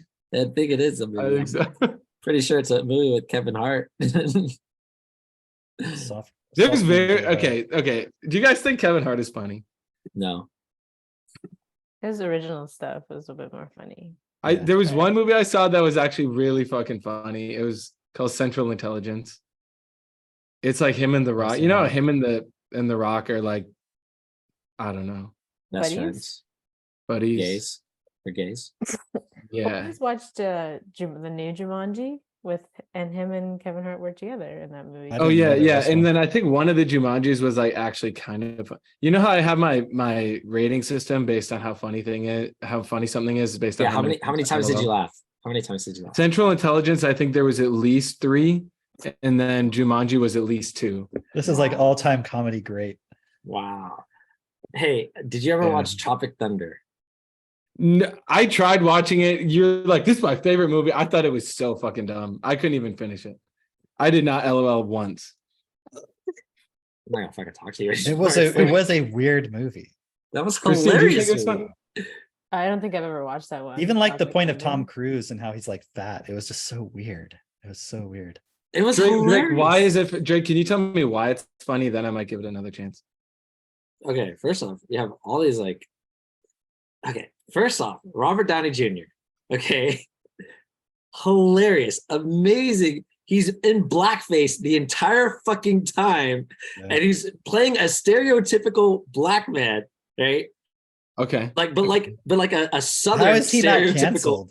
How is he right? not canceled? It's right? crazy. And it's actually fucking hilarious. Like, okay, maybe that's part of the reason why I like it, because it's like he does a really good job where he's like playing a black guy. It's stereotypical. It's like quote unquote racist or whatever, but actually black people enjoy that, you know, because it's like it was good. It was well done, right?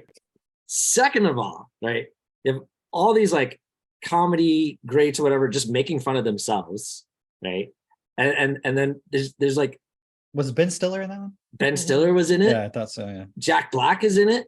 It's probably actually funny. Yeah. Tom Cruise is in it, and he's like actually funny himself, like making fun of himself as well.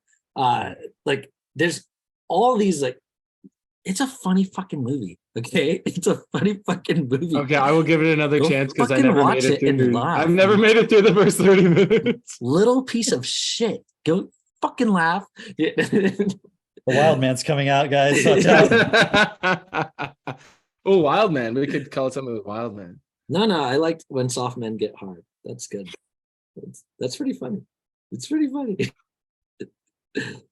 Anyway, yeah, Matthew McConaughey's in that movie. Like, Drake is still selling Tropic Thunder. it's a great fucking movie. It's hilarious. It's hilarious. Matthew McConaughey is on some weird shit. I listened to so apparently he's got that new book that came out, and I was like, multiple people were like, it's so good, Green Lights or some shit. It sounds like just there's some crazy stories in it. But then I was listening to a little bit of his interview with Lex Friedman. So I was like, what does this guy even think? He's like apparently super popular. I'm like, I just want to know kind of how does this guy communicate? And man, his voice. I can help you with that. All right, Okay. all right. Yeah. That's how you communicate. Yeah. There's something to his fucking, like, I can tell why he talks like that. It's weird. It's It's so hypnotic. fucking weird. It's What? hypnotic. It's hypnotic. Yeah, it's so like- hypnotic. He's got the like southern twang, surfer. But it's like a very style. like resonant voice. Hmm. But then what he's talking about so right away in the interview, they go into like love and how Lex Friedman, you know, how he's just like googly eye over his fucking guest. He's like, oh, tell me about love, whatever. And then Matthew McConaughey is like, yeah, there would be like times where my parents would like yell at each other, pull a knife, there might even be blood, and then they make love on the kitchen floor. That's love. I'm just like, fuck. It was crazy. It was What so were they doing with the crazy. knife? Were they like making dinner? Is that what? I don't fucking know. I'm very It probably confused. started as dinner. Turned into a knife fight. Then they had sex. His whole life, every day was like a fucking Hollywood movie. That's This is yeah, that explains why it's like such He's like, extreme. my dad would rob a bank, and then he'd come home, and my parents would make love, and then my dad would run for president or some shit. You're like, what's happening here?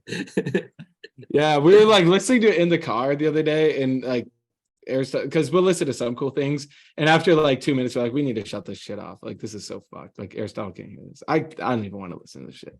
Yeah, he's like basically he's been doing some things with Tony Robbins lately. Oh So- yeah, So like he's got a Nice. Facebook group or whatever. someone else gonna take responsibility. Man, imagine them now teaming up with Sound of Freedom, the ultimate fucking mind fuck. Mel Gibson hops in. RFK guys. Jr. gets in there. Oh yeah. Yeah. Hey. Someone was sharing with me that somebody had shared with them an RFK Jr. Interview or not interview or speech or whatever. And you know, RFK Jr. he's a I'm not gonna call him a great speaker because I hate his fucking voice. I can't stand the Wow, Drake. Wow, you're so fucking insensitive. have you listened to his voice? Yeah, I tried listening at 1.5 speed and I think it glitched So it was like, whoa, whoa, whoa. It was weird. It would try listen to the Joe Rogan at one point. I had to listen at 1.2. So I was like, yeah. Ugh. Mitchell, when I was a boy, my father would let me eat cereal. That was pretty good at the That end. story. You perfected it. Right? Yeah, perfected RFK Jr. voice. Well, But- his Joe Rogan interview was interesting to listen to. I'll give it that. So I think that's what they had sent this person, right? And this person was like, because this person is a part of this group, but also uses their TT and also listens to some other folks as well. And he's just like, yeah, RFK Jr. is gay. and then the original person who sent it to him was like, why do you say that and all this? And then he was saying, well, because any solution that's being presented to you from the top is not a solution. It's got to come from us, the people, right? It's got to be a bottoms up approach, right? And they were just expressing to them, why, RFK Jr. sounds really nice. He's got a great message, great stories. If you can make it through that voice, there's some really great stories, right? But again, it's one of those things where it's talking about a lot of true things that you resonate with, and then getting you to, okay, now just vote this guy and all your problems are solved, and you don't actually do anything. And so he was expressing that, and this person just said, oh, is that what self-perfected is? And he said, yeah. And then he was able to support them to get on one of the calls, right? And so I'm sharing that because, like, hey, listen, you can go out there and support other people to see all these things that sound really good. You can use everything that's out there that sounds really good. Matthew McConaughey, RFK Jr., Tony Robbins, whatever. You can use those things to support people to go, okay, but that's not the solution. That's not the solution. Here's where you can find the actual solution. Here's where you have actual people coming together. And it's cool because there's no leader here. There's no supreme leader who's just going to do everything for you and all that. No, everything we talk about is like, here's how you can take more responsibility. You need to take more responsibility. No one else is going to do it for you. No one else can do it for you, right? And then the more this spreads, more and more and more and more, the more effective we become, actually, right? And the closer we get to creating this reality of, okay, a world that's actually best for all, you actually would want to live in, the sort of upbringing that you would want to have had as a child, and that you can have, right? Yeah. So don't just talk shit about it. Don't just blame. Use it. Become effective. That's what if you want a conversation starter, I just ask people, hey, did you see what the United Nations just said about AI? And then they say no. And I say, did you know that they project by 2030, 800 million jobs will be displaced due to AI? What do you think about that? Boom. You could go have 300 conversations today about that. This guy talks a lot. 300 today. 300. That I love that. I did not LOL during that movie, but I love that movie. Please stop saying LOL. Which is strange Okay, I did not because laugh it's out upheld as loud. one of the great comedies of our generation. Oh, that's good. That's good. No, I think there's two judgments I have for movies. One is if I laugh out loud. The other is how many times I like have that Yeah. moment of like hype. Getting Where- hard. Yeah. How many times did you get hard in 3 days? Seeing all these guys in their underwear. Yeah, it was basically like a weird gay porn. Yeah. Think about it. That's Okay, Xerxes there's is no like- gay porn in there. Yeah, I don't There's know. that porno scene. It's kind Yeah. of like, yeah. Yeah. Now we see what Mitch is into. Yeah. Mitch, give us some movie recommendations. I bet Quick, found off it. the top of the dome. Which goes Century of Self. Oh, Zeitgeist. Zeitgeist. Zeitgeist, Century of the Self. Hyper normalization. Plan That's Bender. one that will Was it? Plandemic 3. Yeah, Plandemic 3.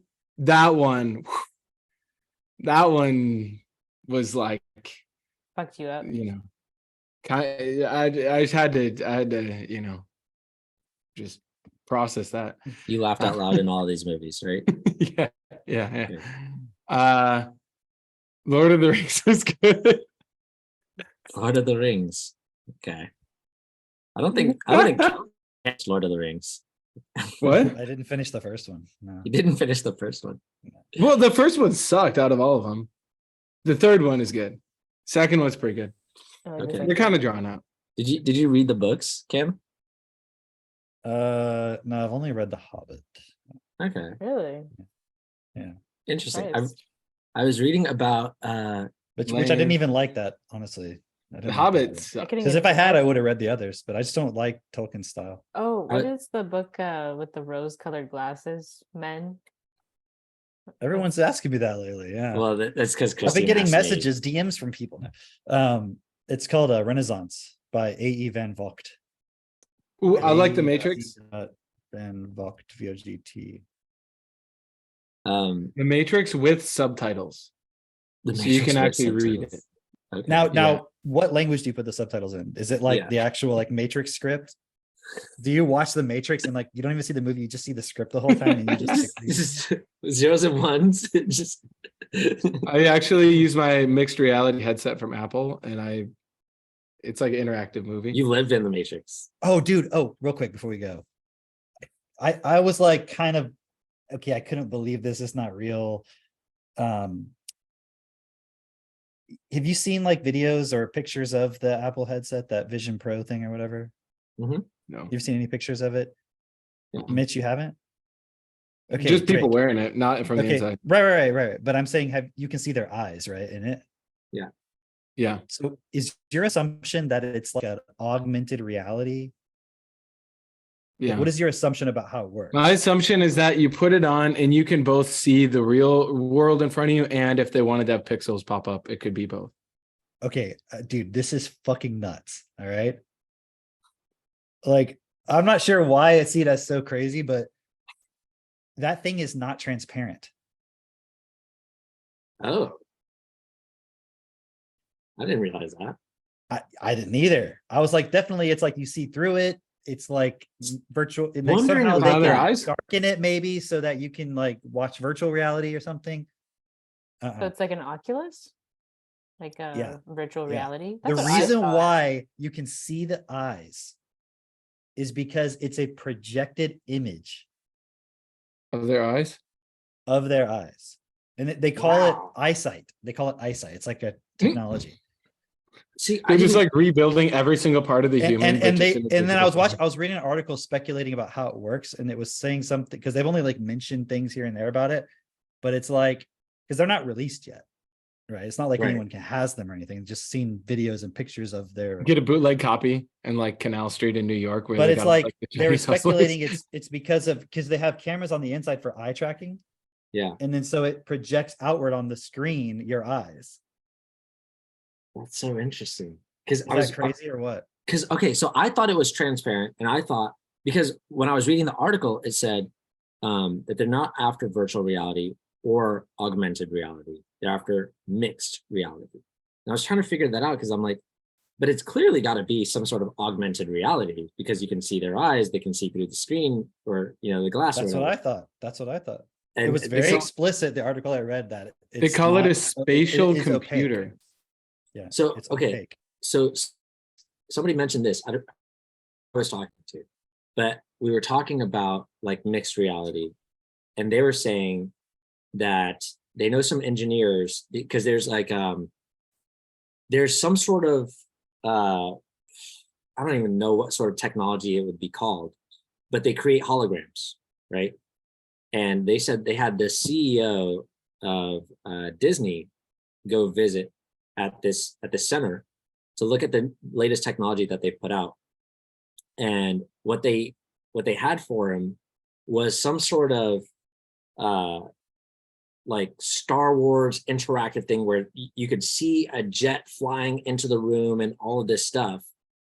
And what they said was basically they're making it so realistic, where it's like when you go into now the next Disney ride or whatever, it'll look as if those things are real, and they're landing right next to you and all this sort of stuff. And depending on where you are in the room, you'll have a different perspective of what's going on, right? And so I just found that really interesting, because I'm just imagining where this technology is going to go, where it's literally they're going to integrate the technology with reality so well that it's going to be very hard for people to just real and what's not, and just that in itself is like, okay, if you're already at a disadvantage, you're fucked. You're fucked when it comes to like, it's sort of like, we talk about like there's pictures of politicians that go out and they're not even real or whatever, but the damage has already been done because everybody sees and they're like, they just believe it. But if you're the discerning type, or not the discerning type, I don't want to make it like you're this kind of person or that kind of person. It's just, it's based on education, right? If you have the education to see it, you can go, that is not right. That there's something off about that, But right now, it's the case for 2 out of every 3 children. They're not going to be able to see that. They're not going to be able to distinguish. They're not able to distinguish right now just really basic stuff. So when it comes to, we're literally having public, congressional hearings where a person can't define what a woman or a man is, and that sounds like a joke, but it's literally not a joke. It's right. Like they're literally like, no, it can't be defined. So the fact that so many people are buying into that, and then even on the side of the people who aren't buying into that, they're still buying into, oh, Sound of Freedom, Trump's rescuing all the child trafficking victims and all this stuff. Like, it's still that top-down thing. And so you can't distinguish between what's real in the sense of what's actually going to change the system versus what's not. So it's at every level. It doesn't matter what political side you're on, Yeah. Did you guys see this WEF top 10 emerging technologies PDF? I saw you posted that. Yeah. I looked at there's some new words I'd never heard before. Because when we were talking about the Apple Pro Vision thing, it's another way of categorizing them is called spatial computers. So I was like, see, this just shows you it's fucking vocabulary. And I can tell when I haven't put something through my TechnoTutor. Because there's that moment of thinking and like, I don't fully get it, compared to then after you do TechnoTutor, like, oh, that makes total sense. It's also crazy. It made me think when you're talking about those holograms, Drake, apparently in that article I was reading, if 2 people are on different sides of the room from you, it's projecting a different image of your eyes to each person. Oh, wow. Because it's called a lenticular display. So it's like they can put multiple images on it depending on where you're at. Wow. And I was just imagining like someone's like having a conversation with someone else and they're like watching something in their thing, but their eyes are making it seem like they're like paying attention to them. Right. So you can just have it like on autopilot. That's crazy. So I'm sure there's going to be like some sort of camera on the outside to project to the eyes. I think so. Because the way they made it look is like you're sitting there and then someone walks in the room and then you can see them. Yeah. But it was very explicit that it's not a transparent screen. Wow. So literally, whatever comes through your screen will be controlled. It's literally a projection. I mean, Jesus came here and said, like, don't get lost in the images. And then we're like, what? Get lost in the images? Okay, got it. How do we make these images like How do we make these even more real? Yeah. Yeah. So time to get hard, everybody. Stop being soft. Okay. Soft men go get hard. Okay. And that's what you've come here for. Right? Because ladies like hard men. Isn't that true, Christine? She doesn't want to say it. The laugh says it all. The laugh says it all. So yeah. We'll see you guys all next week. You want to end it here? Yeah. All right. We're just still focusing. Bye, everyone. Bye. Bye.